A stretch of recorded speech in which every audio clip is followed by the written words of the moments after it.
Israel মার্কিন যৌথ হামলায় সর্বোচ্চ নেতা মারা যাওয়ার পর ইরানের ক্ষমতার মসনদে বইছে পরিবর্তনের সুর। দীর্ঘ কয়েক দশকের দাপুটে শাসক আয়াতুল্লাহ আলী খামেনির মৃত্যুর পর ইরানের সর্বোচ্চ নেতার আসনে স্থলাভিষিক্ত হতে যাচ্ছেন তার পুত্র মোস্তফা খামেনি, এমনটাই ধারণা করা হচ্ছে। তবে তার অভিষেক মধ্যপ্রাচ্যের রাজনীতিতে এক নতুন ও কঠোর অধ্যায়ের সূচনা হবে বলে মনে করছেন বিশ্লেষকরা।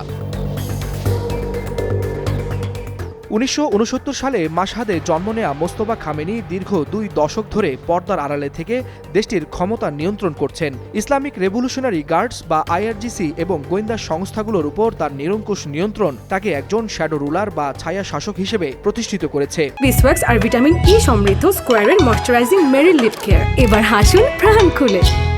বিশেষ করে 2009 সালের বিক্ষোভ দমনে তাকে কট্টরপন্থীদের কাছে বেশ জনপ্রিয় এবং বিরোধীদের কাছে আতঙ্কের নাম করে তুলেছে।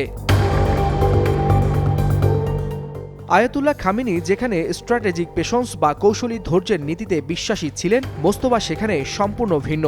সাম্প্রতিক মিসাইল ও ড্রোন হামলাগুলোর পেছনে তার সরাসরি নির্দেশ ছিল বলে ধারণা করা হচ্ছে। তার নেতৃত্বে ইরান এখন অফেন্সিভ বা আক্রমণাত্মক যুগে প্রবেশ করেছে, যেখানে কূটনীতির চেয়ে সামরিক শক্তি হবে শেষ কথা।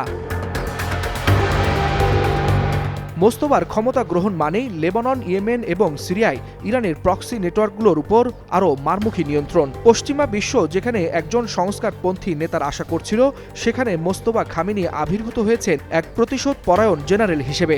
আর তার হাতেই এখন ইরানের পারমাণবিক স্বপ্ন এবং বিশাল মিসাইল ভান্ডারের চাবিকাঠি। ওয়ালিউল হাসানাত, যুগান্তর নিউজ।